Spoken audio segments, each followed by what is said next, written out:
Good morning, everyone. Thanks for joining us today for this presentation, Enhancing and Optimizing Your Online Presence with Google. Can I get a quick hand raise from attendees letting me know that we have good audio? Great, thank you. Today's presenters are Chris Lorence of Christopher A. Lorence PR and Marketing Services and Kayla Fujinaka of Maplewild Marketing. Your host for today's webinar is the Mohawk Valley Small Business Development Center. The Mohawk Valley SBDC is part of the New York Small Business Development Centers network of 22 campus-based centers and outreach offices across New York State. Our centers provide free business advising and research, as well as free or low-cost training to startups, entrepreneurs, and small business owners. I'd like to thank the New Hartford Chamber of Commerce for co-sponsoring today's webinar. I'm your moderator, Zach Steffen, Business Advisor at the Mohawk Valley SBDC. A couple of housekeeping items before we get started. If you have any questions, please type them in the chat box, and we'll have a Q&A following the presentation. All attendees will receive a follow-up email later this week containing several handouts, including the slides from today's presentation, as well as a recording of the presentation. And with that, I'll turn things over to Chris. Good morning, everyone. Happy spring. Gorgeous here in Utica, New York. So today we're going to talk about Google. Something Kayla will cover and is really quite an expert in. But the thing that she has convinced me of over the last couple of years is how it's one of the most underutilized marketing tools out there. We all know, marketing on the internet and digital marketing as a generic term is the way to go. But in today's world, especially with the COVID over the last year, the online marketing presence, including sales, just skyrocketed, even for small businesses that didn't traditionally do a lot of online work. They found that they had to survive. Well, it's our belief that, that's not going backwards. If anything, it's just going to continue to grow. So Google is a big part of that, of course. So let me ask you something. How do most people look for something or research something or try and find a new place or business or product? The obvious answer would be the internet. Then the next part would be, what do they use on the internet to do that? And of course, you've got social media platforms and different items like that. And they're all valid. We do seminars on those and we encourage marketing on those. But the real basic answer to that question is how do people find things nowadays? They Google it. It's that simple. They Google it. People are able to find, restaurants near me, pet supply stores near me, on and on and on and on. That's how it's done. A million years ago, really wasn't a million, but that's how old I am. You had the yellow pages. Well, they're non-existent. Google is the online way to do this. Not only do they find places, they do all their research on it. Find out about the products, find out from different places, and also read reviews about you. So to make sure you take advantage of Google, the #1 search engine platform out there, you need to maximize your Google presence. And even more so than any social media you can do. And we find people do a lot on Facebook, do a lot on Instagram, Etsy, other places, but they tend to forget they can use Google the exact same way and actually reach a broader audience. So with all that said, Kayla is going to just demonstrate to you how valuable Google is. Good morning, you guys. My name is Kayla, as previously stated, and I want to just get right into this for you guys because we have a little bit to cover here. So Chris kind of already covered just a little bit of this, why Google. So there's 3 pretty big things here, in that it gives your business credibility. Like you stated, people are going to Google more and more all the time. It adds value to your marketing strategy, and it can help boost your site ranking. What do I mean by that? I mean that it helps your overall SEO, your search engine optimization, and a lot of people do not realize this about their Google business page. So there's some fun little stats here. We're going to go breeze through them really quick. There are over 3.5 billion searches happening on Google every day, and 97% of customers browse for, excuse me, I can't read my screen because my little window box is right in my direct view here.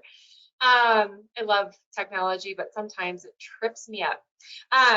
Anyways, they look for local businesses online, 97% of them. Google is by far the most popular search engine. As of 2020, Google accounts for more than 79% of total desktop search traffic, followed by Bing. Does anyone even use Bing? And then several other lesser known ones. And the remaining 2% of traffic is spread amongst Ask.com, AOL, and other smaller players. So that being said, Google is king.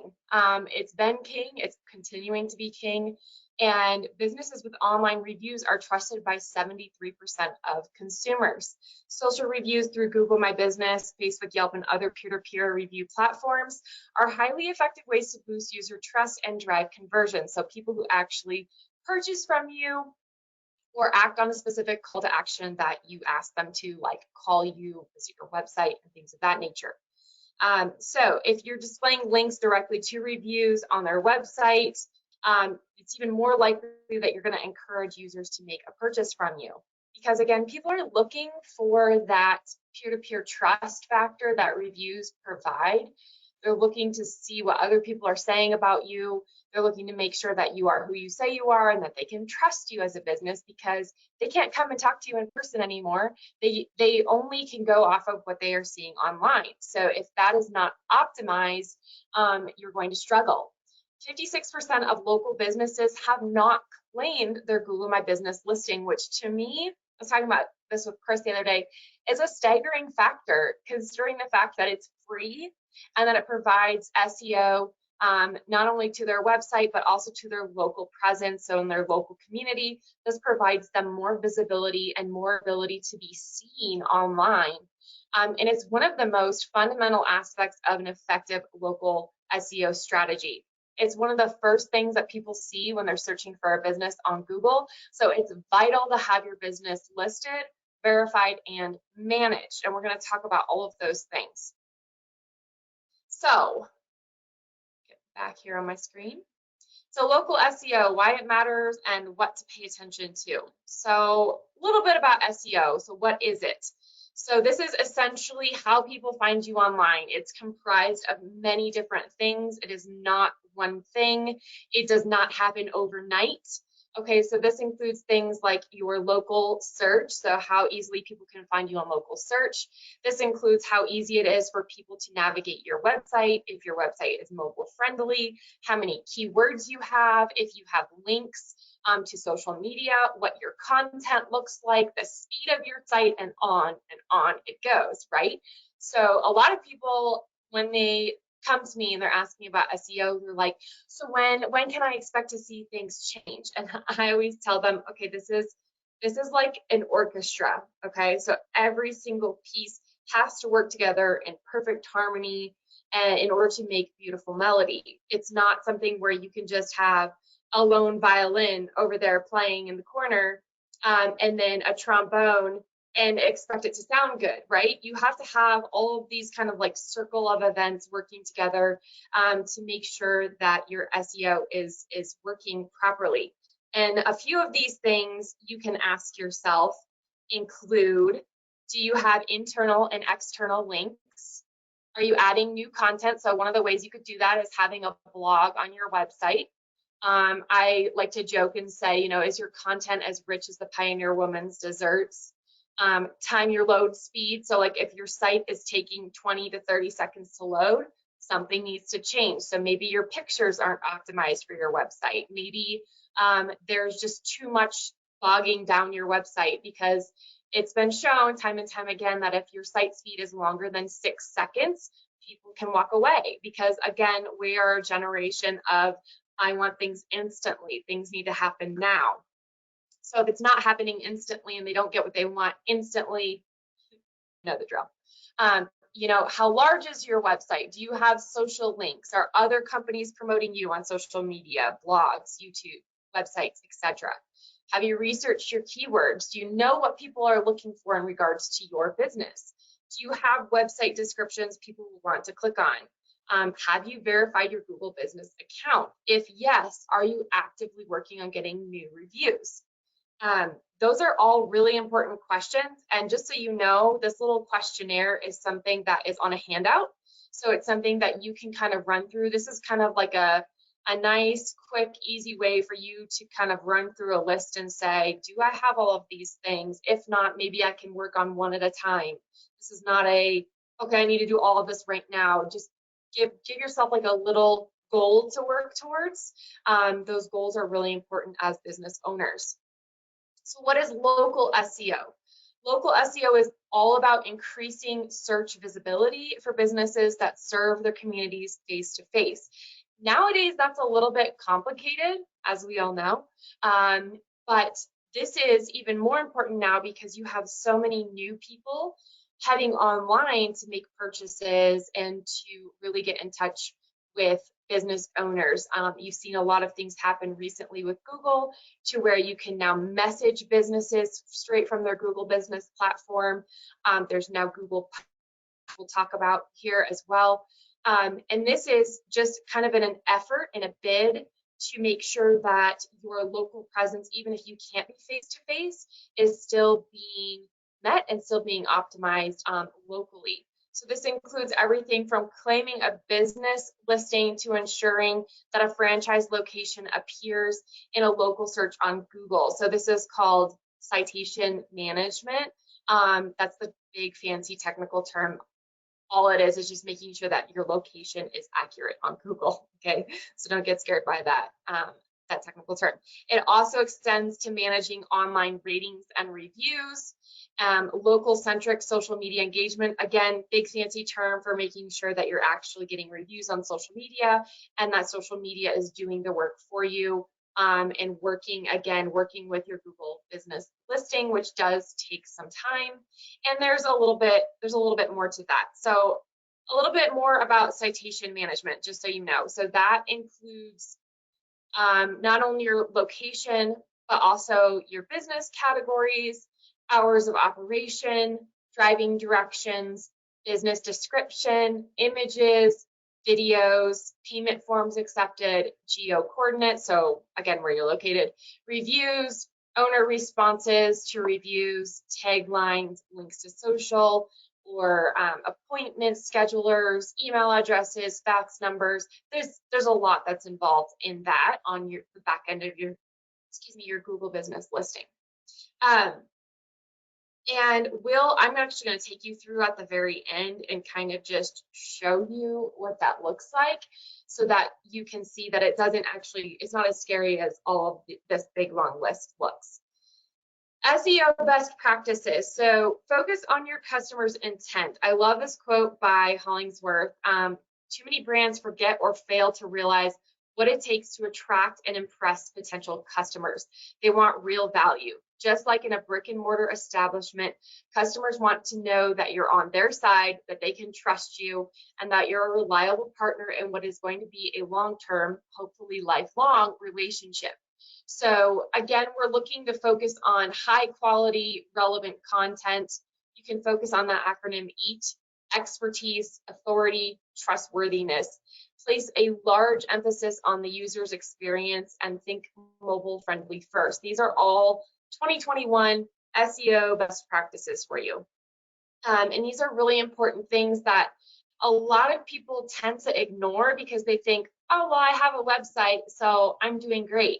If your website is really hard to navigate, if it doesn't speak to what your customers actually want, if it's not mobile friendly, if it is not focusing on what other people are saying about you, if it doesn't have good quality content, maybe you just threw some pictures up there, That's not good SEO best practices. That's like I kind of threw something out there because I needed something out there, and then I was hoping that that was going to be good enough and that was going to capture people's attention and make them purchase from me. I see this more often than not, especially as a fallout from the pandemic, in that people felt like I need to get something out there now, and they were in panic mode, and they really didn't, they didn't think about their customers first. They just thought about the fact that they needed something else online, and it really shows. And this is something that, while you may have like a Band-Aid fix on there, kind of retrain your brain to think about all this stuff, because marketing is all about serving your customers first. And I think a lot of people tend to skip over that. So common mistakes on SEO is not using analytics, not optimizing for local search, so not using your Google My Business listing, not using the right keywords, poorly written content, too general of an audience, again, no mobile friendliness, poor social media presence, or site errors, including, and these are just a few, slow loading speed, links that don't work, and poor navigation for the user, like we just talked about. So I want to get into actually creating your listing on Google Business, because I think this is something that I think will be really helpful to you guys, especially if you don't have one. So your Google Business page. So this is what your Google Business page looks like when people search for you on the web. It shows your location, it shows where you're located.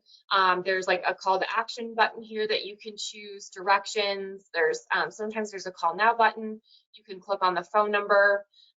There's a lot of information about your hours. If you're a restaurant, there's a menu, places to order, or an appointment link. And then there's oftentimes, like popular times to visit and all that good stuff. If you are a consumer of goods or services, you've probably seen a Google Business page. So, I want to ask you guys, is your business listed like this? And if it's not, you'll need to create a Google Business listing. So how do you do that? You're going to head to www.google.com/business, and you're going to need to sign in with a Gmail account. And then once you get there, you're going to add your location. Again, you guys are going to get this handout. So if you feel like I'm running through this really quickly and you're trying to take notes, don't freak out, because this is all going to be in there, okay? You're going to add the location, and then once you add the location, you need to fill out your information. So your business name, you need to verify your account with an address. If you don't wish to have your exact address known, choose I deliver goods and services to my customers, and then choose your service areas where you do business. So for example, like if you go to mine is the state of Colorado, the state of Washington, the state of New York, and you can actually pick specific locations without listing a specific address. So your address, a lot of times it freaks people out because they say, oh, I don't want anybody to see my home address if they're working from home or have a home-based business. That address, if you choose, I don't wish to, I deliver goods and services to my customers, and just choosing those specific locations, your home address will not be shown online. It is essentially just to show Google that you are a legitimate business, and that you are, you're a real human being. What happens next after you fill out your information? You wait up to 5 business days for a postcard that comes in the mail to you. I do want to make sure and mention, I think I have it on the next slide. Okay, I do. So I'll go over that next. So wait up to 5 business days. With the pandemic, I was seeing it take up to 10. It's now gone back to the 3 to 5 business days. For that postcard, there is a code on the back of it, and it does look like spam. So if you have multiple people in your place of business, make sure that they know if you see anything from Google, do not throw it out. I've had several instances where I've tried to get a code from a client, and it took us over 3 months because their employees kept throwing away that postcard. And then you have to start the whole process over again with getting that postcard sent in the mail. So after you verify your page with that code, you'll be able to add photos. There's a bunch of different sections that I'll show you at the end. And you can see how many people have taken action on your page, and then post even more information. There's Google Posts, there's extra hours you can add. Just take note that each edit takes up to 3 business days to publish to the web, except for those Google Posts, which I will show you here in a little bit. So a couple important things to note. You do need an actual physical mailing address. You cannot use a PO box. PO boxes are not allowed. They're not viewed by Google as a legitimate form of an address. If you select home services and don't put in an address, your actual address will not be shown. Again, just to verify that. If you do have a physical location, the PIN needs to be accurate. If it looks off, you can move that PIN. I've moved PINs more times than I can recount to you guys because it's been slightly off. You can claim your location if it was previously owned by someone else. So a lot of people are like, well, you know, my business had one and I bought it, you know, when I bought it from someone else, they had one, but they don't know what their login is and they don't know how to add me. So you can request ownership of that location. If it's unanswered after 7 business days, maybe more right now, because again, pandemic stuff, Google will release the listing so it can be reclaimed by someone else. So that is kind of nice. Obviously, the easier option would be to just have that previous owner like sign over ownership to you through the user management section of the account, but there is a way to grab it if they do not.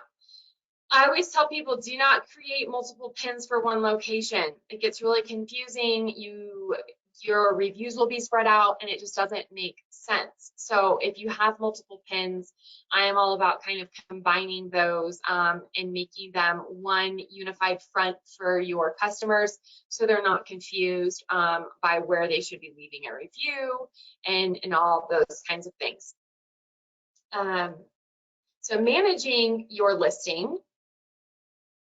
So information, again, you want to be incredibly thorough. This is under this little info section. So this is the back end of your account here. These are all things that you can update on a regular basis. You can have your business categories. You can have your, I don't have a location specified because I work out of my house, but you can have service areas listed like I said. I can click on this little pen tool and add as many service areas as I want. My business hours, which I can update, you know, say you're a restaurant that's open seasonally, or you have different hours. Chris has a few clients like this where during the season their hours change. These are really important to update. I can't tell you how many times I've gone to a restaurant that states that they're open on Google, and when I get there, they're actually closed. As a customer, it makes me want to never come back, and it's happened a lot. And plus, a lot of times too, you'll notice on someone's Facebook page versus their Google business listing, their hours don't match. Again, this does not present a unified front to someone who's looking to use your services. So making sure that your hours on here and your hours on Facebook match is really, really, really important. These are special hours that you can update anytime you want. So like say you know you're going to be out for spring break, or you know that you're going to be out for Memorial Day weekend. You can actually add those those hours there and keep those updated regularly. A lot of people do not realize that those hours actually help their local SEO. It helps your online visibility because Google goes, oh, hey, you're actually using my services, and the algorithm, Google's algorithm picks up on the fact that you are regularly making changes to your page. Therefore, you are an active listing. So Google really, really likes that. And then obviously, one note on the special hours, Kayla. One note on that. It's particularly important for anybody that has public foot traffic, restaurants, retail stores, etc. I mean, it's the perfect place for you to say, I've got one restaurant, they're only closed Thanksgiving and Christmas, but they're open every other holiday. Address it there, right? Because what Kayla just said was someone might actually do a search that says restaurants serving dinner on Easter. Well, if you have that noted, it's going to show up and help you on your local SEO, like she said. So very underutilized tool, very important. Yeah, and a lot of people just don't even realize that they can update those and that they can update them out. You know, you can see I have quite a few listed here. I can't remember the exact number that you can edit, but I believe it's somewhere in the upwards of like 15 separate dates that you can list here. So again, just keeping them regularly updated is really, really important. You can add a phone number. This just helps people find your Google business listing. They did this to kind of copy Facebook and Instagram. Again, keep it consistent with what you have used as your social media tags. So mine are all at Maplewild Marketing.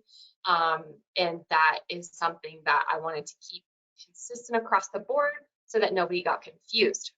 And then there are further down here, there are like appointment links and products and services that got a little bit cut off, but we'll actually look at that when we go in the back end. So this one is really, really, really important to me. Reviews. I actually just did a post about it this morning. A lot of businesses do not tend to their reviews. They do not manage their reviews. And Chris and I were just talking before we started this, that a lot of times business owners who even have a Google business listing, they don't have a plan to get in here on the back end and manage what I call their reputation. So managing your reputation online is incredibly important. Having a plan to respond to reviews, whether it be a negative or a positive review, is very, very important because businesses with online reviews are trusted by 73% of consumers. Bigger statistic to pay attention to is that 89% of consumers read businesses' responses to reviews. I, in fact, as a consumer, judge a business if they do not respond to reviews because I'm like, oh, well, they don't really care. So that person took time and effort to leave a review for a business, and the business owner's just like, well, okay, thanks. Have a nice day. Bye-bye. I'm not going to respond to you. So I always tell people, you know, ask for reviews regularly. In fact, a statistic that I just shared today was about recency. So customers list recency as one of the top things that they pay attention to when they read reviews. There's a study by Bright Local in 2020 that states 86% of consumers only pay attention to reviews written in the past 3 months. So some things you can ask yourself here when you're creating a review process for your business, ask yourself, hey, have they referred someone else to us? Are they tagging us on social media? Have they recently purchased from us or reordered a product from our store? Those are all indicators that they love you and what you're doing as a business. And then you can be super intentional and consistent about reaching out for honest feedback from them. So assess and identify in your own business where those moments are, and then make a plan for you as a business owner to manage these on a regular basis and ask for more. I would love to spend more time on reviews, and if you have more questions about them at the end, I'd be happy to go over them. I want to touch on negative reviews really quickly. So your response makes a big, big difference. So be incredibly professional and leave your emotions out of it. I know we can all kind of get our hackles up when people don't like what we've done, but it is so frustrating for me to see businesses who will put out a bad response, and I know it's frustrating for you as business owners to get negativity, but it is so important for you to be that professional front, because this is out there online for everyone to see for all of time. And you do not want to present yourself as unprofessional or as an erratic or kind of crazy person. And I mean, this one right here that that responded was just really nasty, and I kind of showed you some like what to do over here. Hi there, sorry to hear you've had a bad experience, but we're a marketing company, so I think you have the wrong business. Our business is called White Spark, not Massey's. This one over here is like, you come in here 3 times in total, blah, blah, blah, blah, and just super defensive and just not, you're not gonna win hearts and minds with a response like this, especially maybe you're never gonna win this heart and mind back, but if you have someone else come to your Google business page or your Facebook for that matter, and they're reading your response to a negative review, I guarantee you how you respond may win or lose you future clients. There's quite a few instances where I've seen a business owner respond very professionally and in a positive manner to someone who was just like, okay, they're just hard to please. And I've gone to that business and I've used that business because I've seen how the owner responded and I liked their response. I would never use this company ever. So if you think the review is a fake or a scam, the only thing that you can do is flag it. And that is it. And Google's very, very, very intentional about making sure that you cannot do anything that would make it so they could take down a review at your leisure, because they want to make sure that reviews are fair and that businesses are not taking advantage of the system. Photos. So as a general rule of thumb, you really need to add new photos to your Google My Business listing on a quarterly basis. This is kind of a general rule of thumb that I always tell people. Businesses with more than 100 images get 520% more calls than the average business who does not. If you have just one image, you get 71% fewer views. So that's quite a jump there from 520% to just the one image.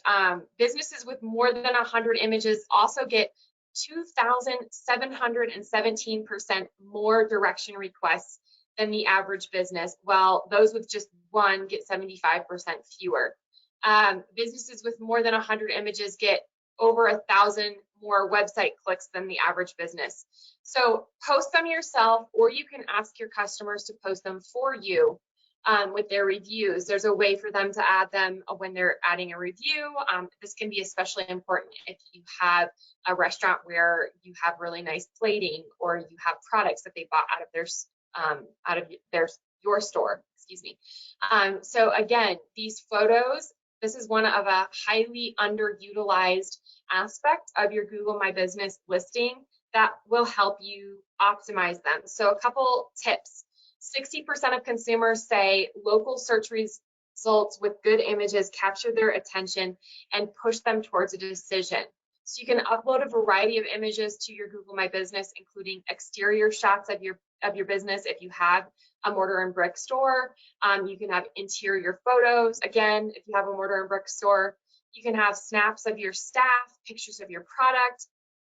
This is something that you might find interesting. A lot of things out there say to avoid overly professional photography, as this can actually make your business seem untrustworthy. So people are looking for that human element in your business in 2021. So if everything is perfectly staged and perfectly, I'm not saying upload grainy pixelated images, but have a real feel for who you are and what your business does there. And do not use stock photography in your Google My Business listing. Google will actually find stock and delete stock photos from your business listing. So these photos are supposed to be about your business and represent your business. So Google Posts, something I really want to touch on because not a lot of people seem to know about this. So these Google Posts have been around for a while. what I essentially tell people is, if you're already posting on social media, it's really easy to come over here and just kind of take your post that you used on social media and pop it into Google. Again, I'm all about reducing, reusing, and recycling. I know that sounds, the sustainability model, right? So you can always take your post with a photo or video that you used for social and just pop it right in here. You can also add a button. There's things like book, learn more, call now, and those are all options that you can put in your Google My Business listing. This is something that as soon as someone comes to your listing, they can see. There are different options up here, as you can see, what's new, event, offer, product. There's even a pandemic response on there of like what you're doing to keep people healthy. And a lot of people have actually even stated, I don't know the exact statistic off the top of my head, but a lot of consumers say that if they go to a business listing and they don't have their pandemic response listed, then they feel uncomfortable coming to that business in person. So if you're trying to open back up, that's a really important thing that you should pay attention to. These events I wanted to mention, they stick around for as long as you have the event listed, and there's like a calendar, so you can say starts April 6th, ends May 6th, and that post will stay up there for the full 30 days. These what's new and an offer, those only stay up there for 7 business days. Yeah, 7 business days, and then you have to kind of refresh it with a new one. So I wanted to make sure you knew that too. These, again, super easy, super highly effective way for Google's algorithm to know that you are using this listing and using the full capacity of that listing. Users. So make sure you are an owner of your listing, especially if your listing's been created by an agency, etc. I always make sure that whoever is a user or whoever I'm creating a listing for has ownership of their account. Just like Facebook, I would recommend you have 2 owners on your listing. Be wary of people calling in from Google. Scams and security is super important. I had one client about 2 years ago who had someone from Google calling to kind of gain access to their account. And essentially what happened was their Google My Business listing got hijacked, and not just one, but there were 3 of their separate listings, because they own several franchises, got hijacked from a company. They were a restaurant, and a company essentially wanted to sell, it was like, I don't know if it was Uber or Grubhub. I think it was Grubhub.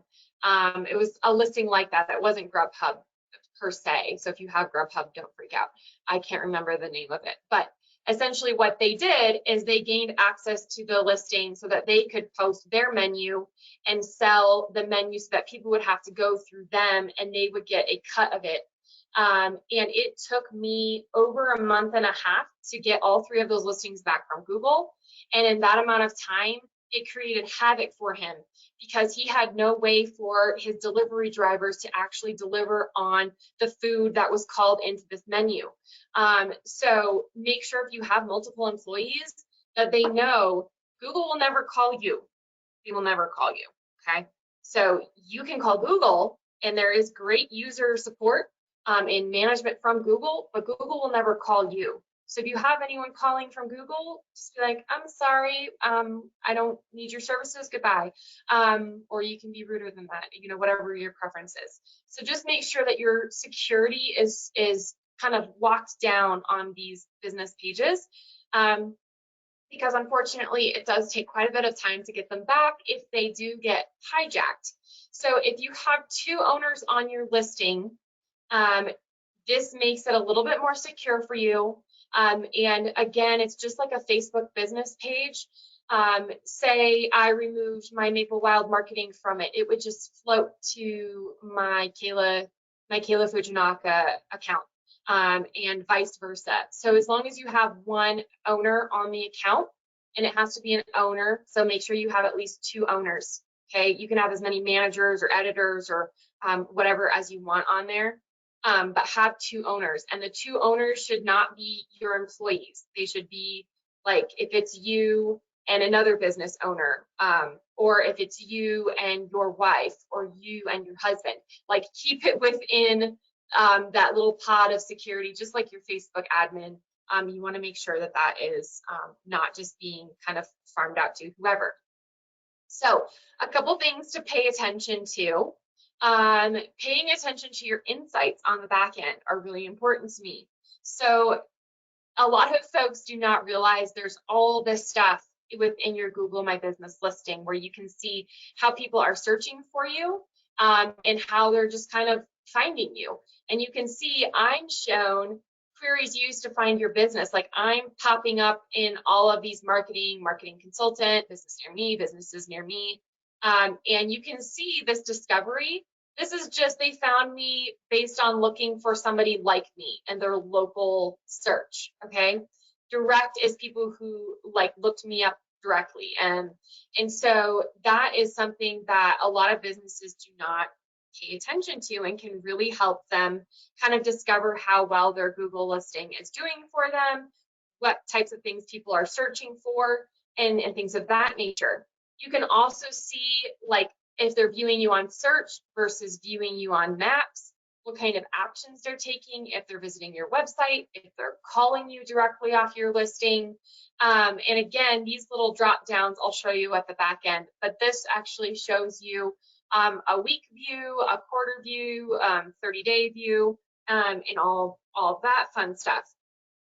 This also shows you your photo views, and you can see, you know, your photos receive more views than similar businesses, post more to stay ahead. So they'll kind of give you a couple little tips in here as well, to show you how your photos are doing. You can see I've had like 500 photo views in one quarter. Again, those photos do a lot more for you than you think. I want to touch on, Chris, do you have anything to add before I kind of move on to the Google Ads section? Yep. Okay. So Google Ads. I was muted. Sorry. Oh, Yeah, you're fine. yeah, I do. I was talking away, and I was like, "Wow, she's not listening." No, that insights part is one of the most underutilized tools available to any business. Kayla has brainwashed me on that. Like, for example, I showed a business owner the other day, he appeared in 4,723 searches in 1 month, because you can set your parameters. So it goes to default by 1 month. 4,700 times during that month, people are, and 95% in his case, were searching by category. In his case, pools, hot tubs, that kind of a thing. So 4,700 people. He wouldn't get that amount of traffic searching on his Facebook probably, but it's just because he has it set up. Thankfully, Kayla and I helped set him up, and he's able to just be out there. I use a buzzword or a phrase, they can't find you if they don't know you exist. Well, Google is the most effective tool you can use to make sure you exist. So that's all I wanted to say. That's just one business. Some businesses are much more than that. Yeah. And they didn't know the name of his business. They were just looking for pools or hot tubs or something like that. Right, and that's kind of what I'm talking about here with this discovery. They probably just found him, a lot of those probably just found him based off of, and you can see customers who find your listing searching for a category, product, or service. And that's all this blue right here. And you can see that makes up for most of my searches. And that's just because I have this Google business listing set up and working for me. And it puts me out there. And it's not something that, honestly, it's not something that takes me a lot of time or effort. It's something that is, you know, where your social media is what I would call more kinetic, like it moves constantly, you have to keep up with it, and it's really overwhelming and exhausting. This can be something where you're really setting it up one time, And then you're just doing little touch points on it, like your Google posts, or you're adding your hours, or you're updating your photos here and there. But it's kind of more of a static entity that does not have to be as overwhelming for you as a business owner, because I know all of us only have so many hours in the day. And trust me, I get that, because I'm a one person team over here with myself. So that is a really important thing that you need to know about this, is it does not take a ton of time and effort on your part, and it does do a lot of legwork for you. And I would even argue even more so than social media these days. One of the things I constantly tell people all the time, just to kind of harp on this for a second, and then I'll get into the Google Ads. What do you have outside of social media? So if social media were to go away tomorrow, what do you have that walks like you, talks like you, and is a reflection of you? Is it your website? Is it a Google My Business listing? Like, what do you have where people can still connect with you and find you online outside of social media? Because a lot of people think, oh, well, I set up my Facebook page and that's my website, that's my review source, that's everything for me.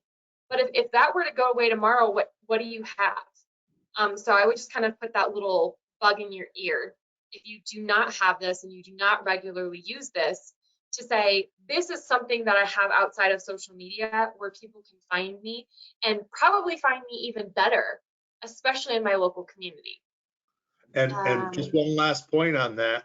Yeah. Going back to Kayla and the pins and the maps, that same person had 983 people see his map. And then about 48 of them clicked on for directions.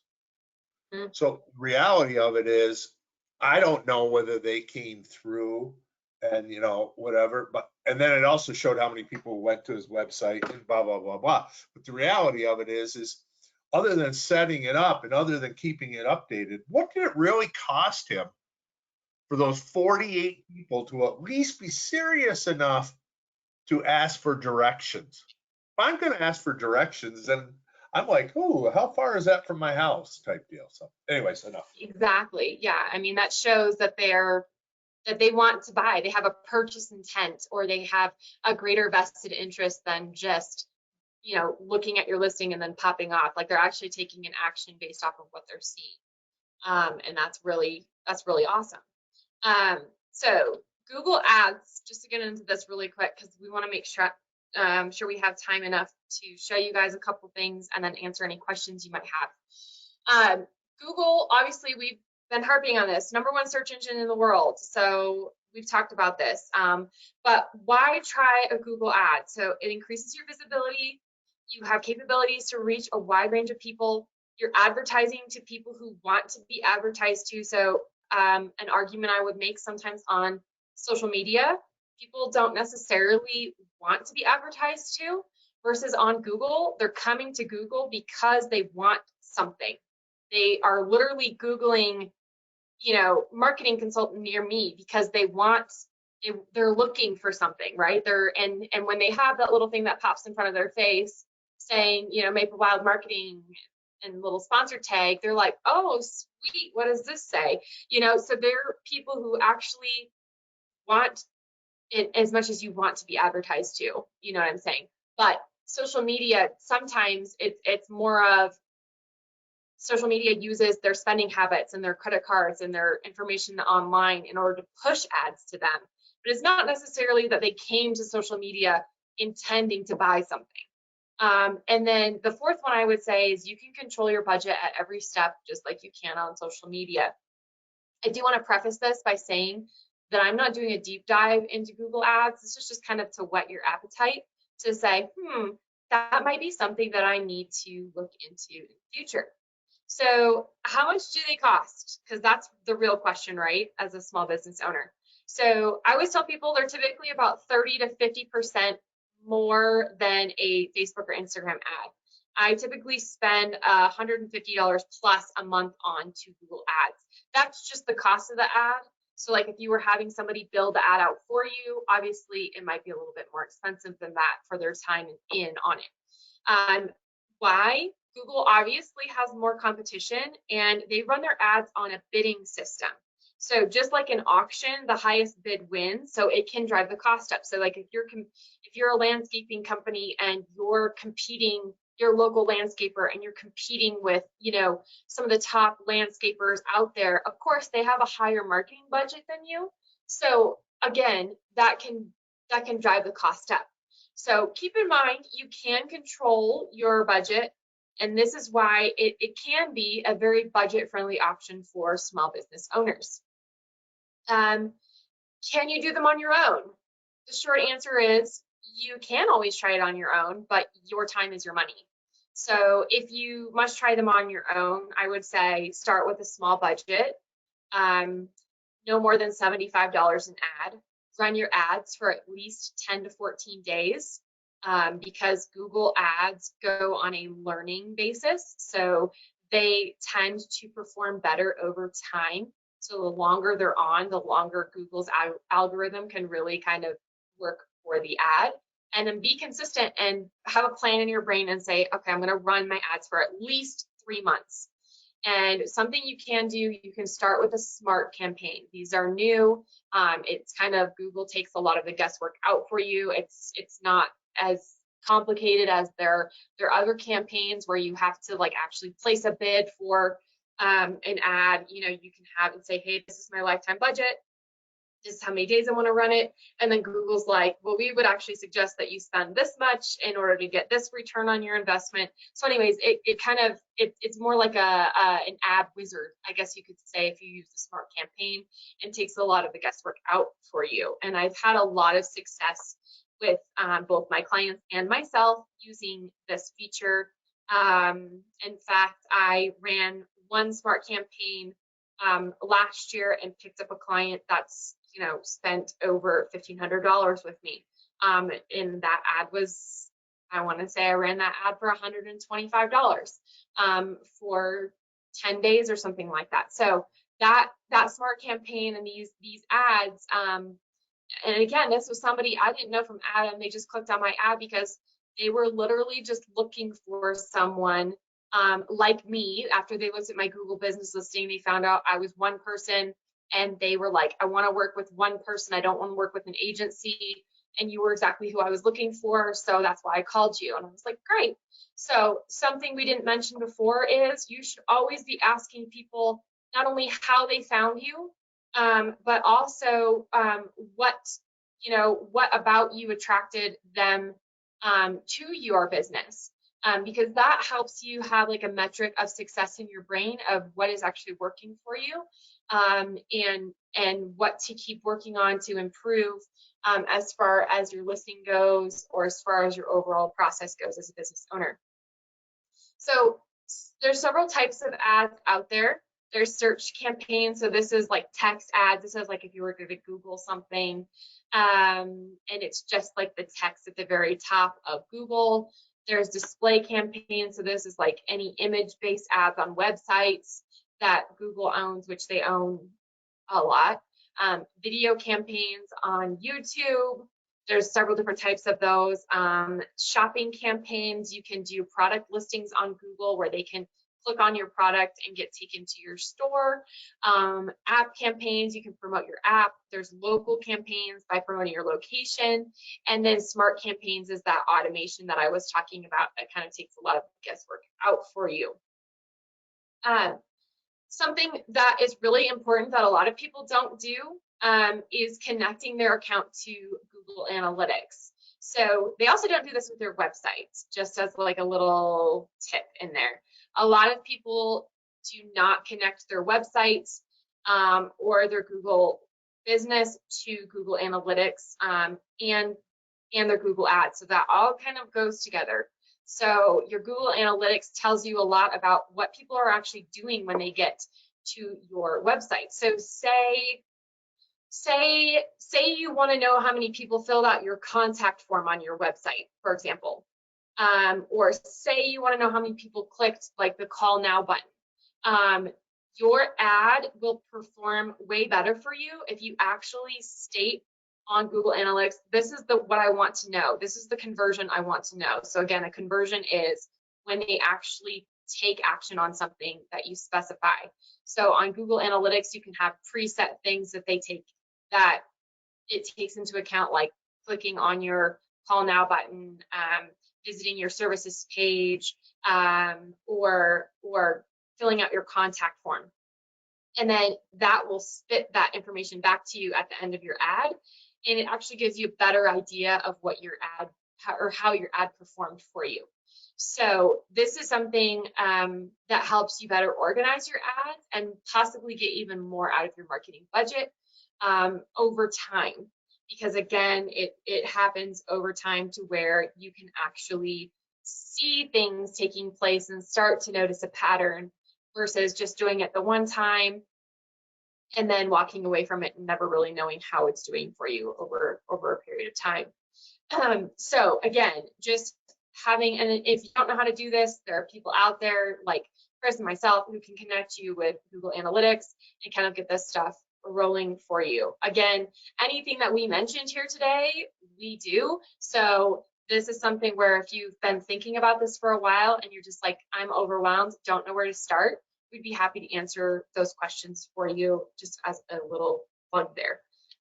So I want to actually show you really quickly, and I think we have plenty of time for this.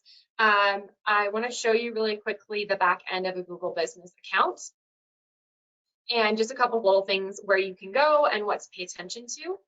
So let me show you that really quick. So going into here, so this is what the back end of your Google My Business listing looks like. So when you're in here, the first page that you'll come to is your home page.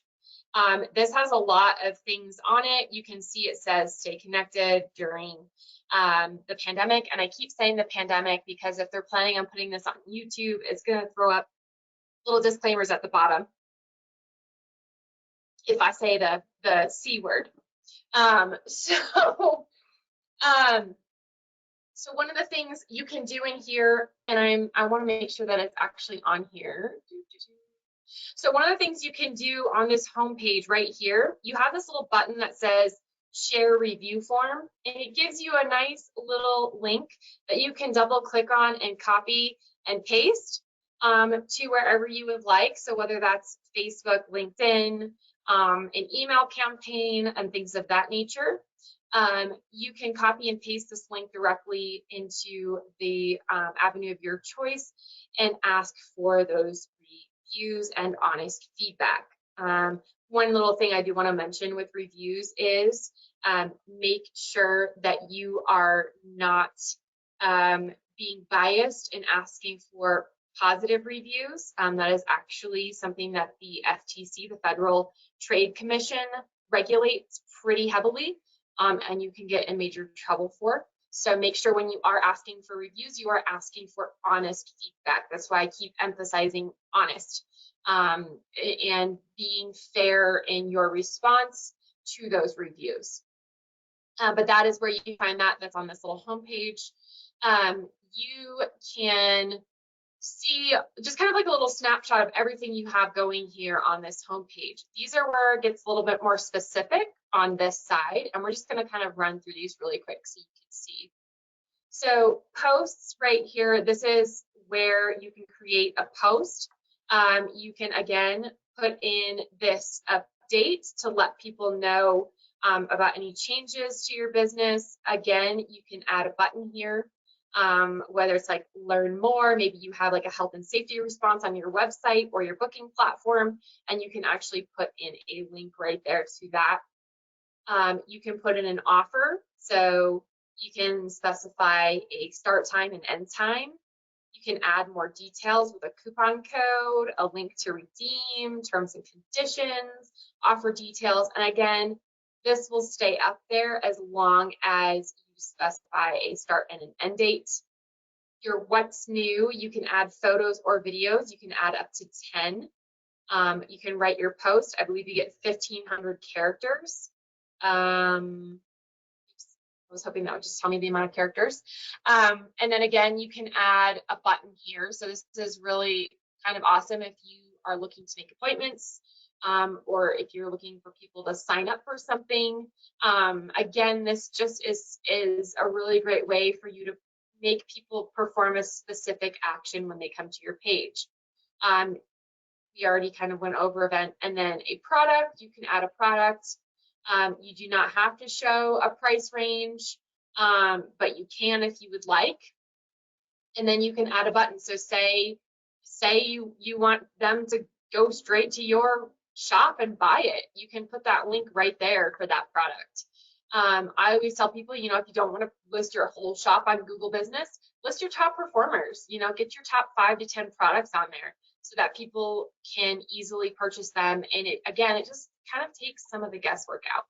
I even have a charter a charter captain out of Michigan, and he works with a booking platform called Fair Harbor, and they have an integration with Google Business to where you can create and make bookings right off of the Google Business platform.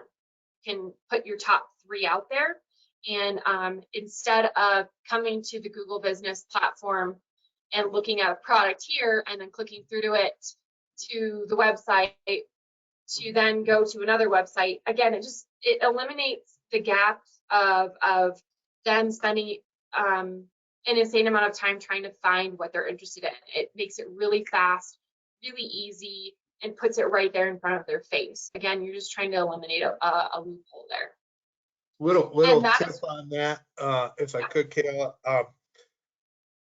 If you are posting on Facebook, Instagram, LinkedIn, whatever it might be, I've gotten in the habit, like, you know, both Kayla and I do it. We do a lot of those posts for our clients. And I've gotten in the habit of adding Google as the third leg of the stool.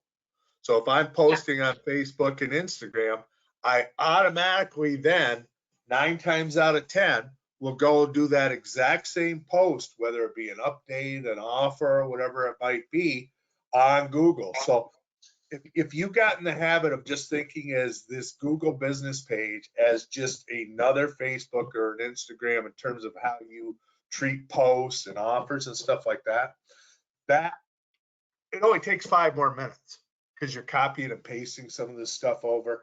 And at the same time, as we said earlier on, you're reaching a much broader audience. Yeah, and you can see, you know, he posted one for a restaurant where it's, you know, they had 215 views on reservations for Easter, and things of that nature. You can see if people have clicked on it. And it's, so if you're doing this on a regular basis to where people are like, you know, looking at this on a consistent basis, this is something where 883 extra eyeballs on something that you've got going on is not a bad thing. So again, it's just increasing your visibility and helping you to know what is actually working for you on here. And you know, you can see new views this week, 703 new views this week. I mean, that's 703 people that you wouldn't have otherwise known about. So you're reaching new customers through this constantly. And you know, that is something that, again, is never a bad thing. This info tab here, again, is where you're going to be updating, you know, your category, your location, your service areas. If I just open this, again, you can just type in a new area and hit apply. Just note that it will take up to 3 business days to be published. You can put your hours here. You can add those special hours. So again, like say you're like, I'm going to be out for spring break and I'm going to put closed, and then I'm going to add a new date and put closed, you know, and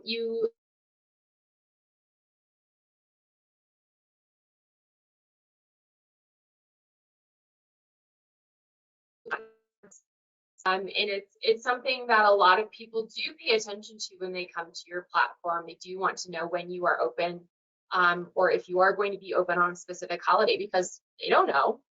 You know, they don't know when you're open or closed on a holiday. Only you know that, and it's your do your due diligence to make sure that people know that. And then again, to your phone number, your website, you can add an appointment link in here. So say you have like bookings or appointments or things of that nature, that can go right here. You can add another one too if you've got more than one. You can add or edit products. You can list your services on here, and all of those things. You can put, you know, attributes, health and safety. All of these things are really good things to pay attention to these days. And like, even if you have online estimates and things like that, and as Google kind of gets to know what your business is about and your category, some of these service options will appear. So they know that this is like a service that might provide online estimates. So that's why this little guy is hanging out here. And when you click, up the plus sign, it will just, and apply, it will go on your page after those 3 business days. So again, this is all really important to pay attention to on this page and to update on a regular basis. And making sure that you are, that you are getting in here and updating those hours or your service areas if those change, because again, it just shows you're an active listing. Your insights, like we talked about, I'm going to open 2 separate ones here. Okay. So you can see again, this restaurant has, and if you hover over these things, this is where it'll kind of show you the difference. So they had 71.1% discover them just based off of a category, product, or service that they were looking for in the local area. 28% found them directly. So you can see this is a huge number. This is a huge number of people who just stumbled across this listing looking for something else like it. And then you can see too, branded. That's just another option. Customers who find your listing searching for a brand related to your business. So like maybe they were looking for another pizza restaurant or Italian restaurant or things of that nature. But you can see this discovery in blue. This is huge for any business. These drop downs all change. So you can see on a quarterly basis, you can see how this number changes. 33,000 people. I mean, come on, you guys. Doesn't want those kinds of numbers. We're all not that lucky. So some businesses might have, more like 964. And some businesses might have something more like, they might have more like 139, so it really just depends on a few things as far as what people are searching for in your local area. That's how they search for you. You can see where they search for you, whether it's on search or listing on maps. This is a month. Again, you can switch it to a quarter and see how that changes. You can see what actions they're taking, a month versus a quarter. Visit your website, call you. I mean, you can 34 calls off of Google. That's, for someone who is in an area that doesn't service a lot of people, that's a pretty good number. Again, you can see, let's just kind of get a different quarterly number. I mean, look at these over here, you guys, just from another restaurant. Like, you can see where direction requests are coming from. So it gives you an idea of what zip codes are looking for your services, like where people are traveling from to get to you. And those are all, and sometimes you might not see this specific unless you have these numbers up here. So you can see they have this specific, whereas this one does not. Okay, so again, depending on how your listing is performing, you may get extra add-ons to your platform. You can see, day of the week and time of day, like when are people calling you? So maybe you can see, oh, Wednesdays, I'm not getting any phone calls. Maybe you can see even what time of day to where people are calling you at really specific hours.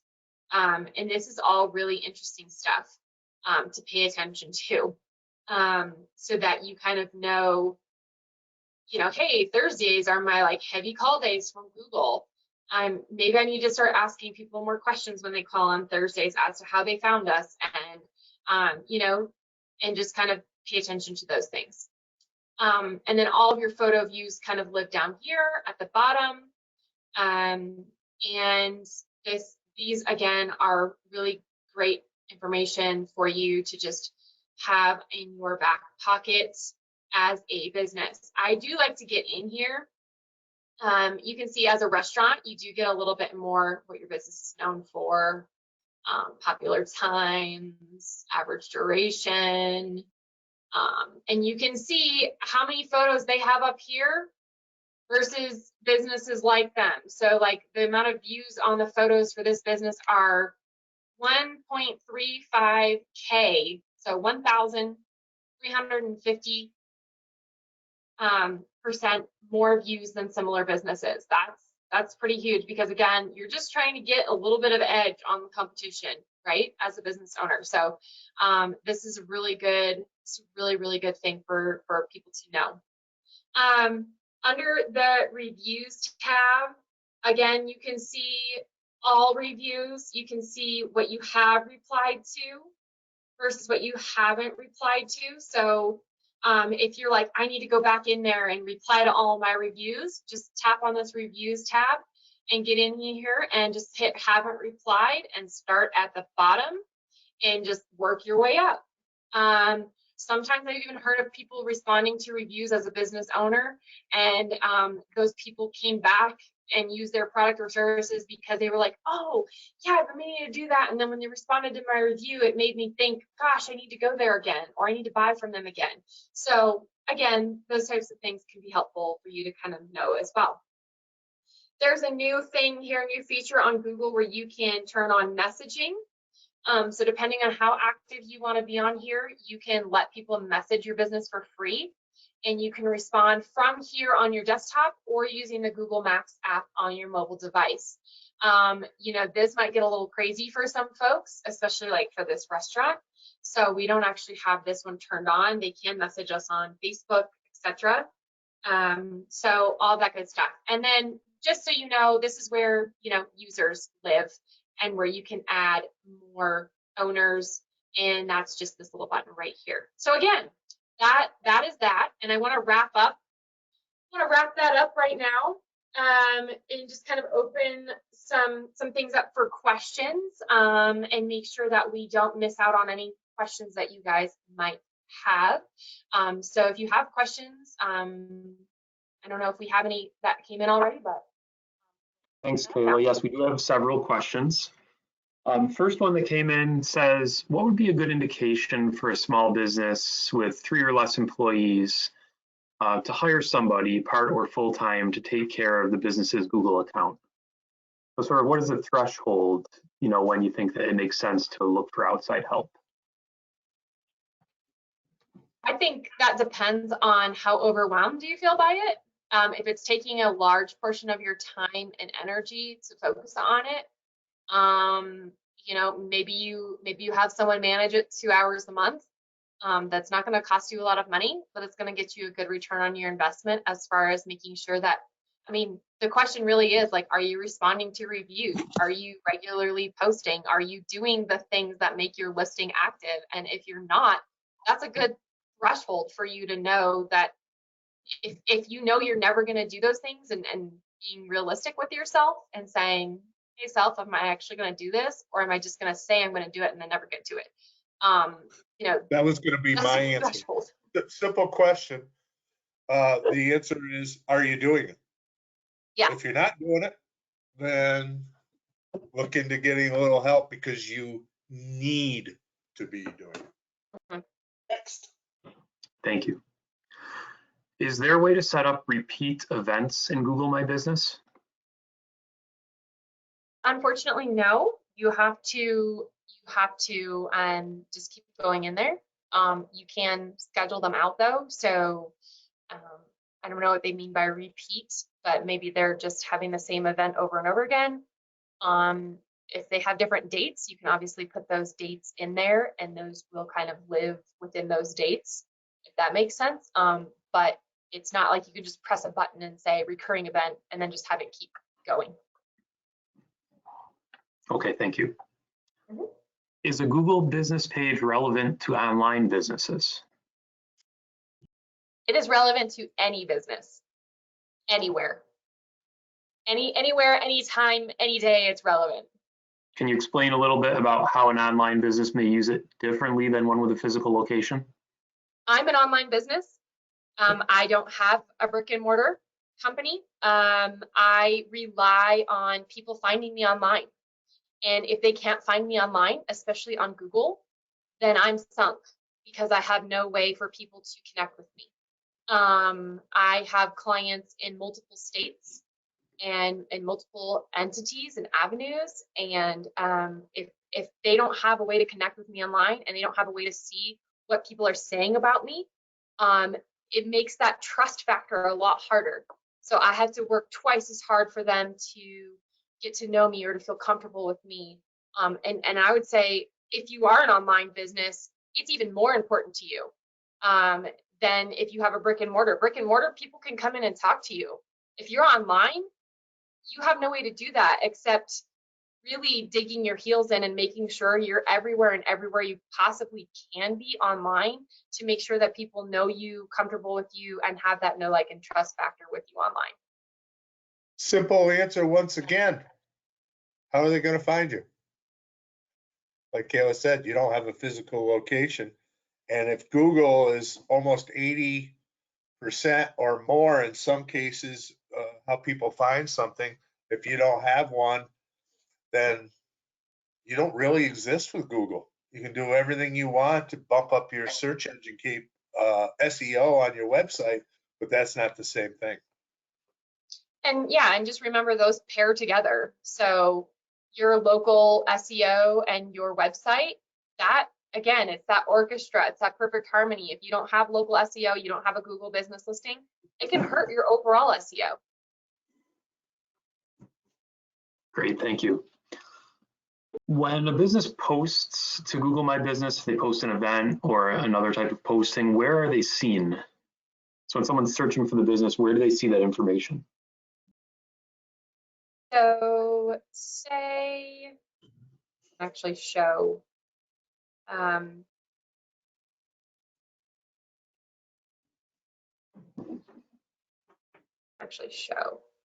Yep, okay. So let me share my screen again. So say that you are looking for, Goodfellows, or you're looking for a restaurant, or you're searching any one of those key terms, right?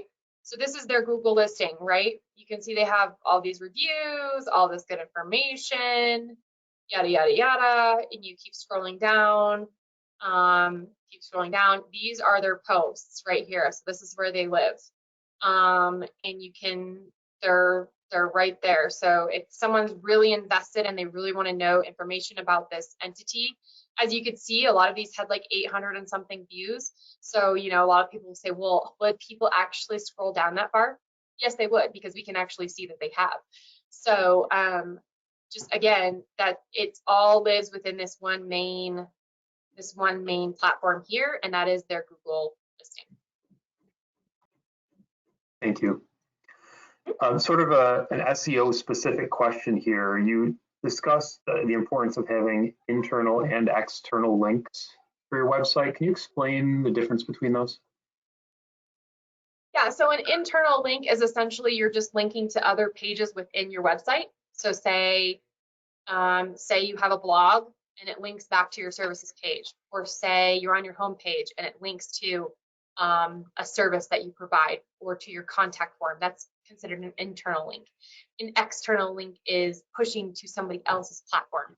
So say I tagged another website or another business owner. I want to make sure and link to their website and not just mention their name, but actually put in that link so that I have external links going without, you know, from within to without to another platform.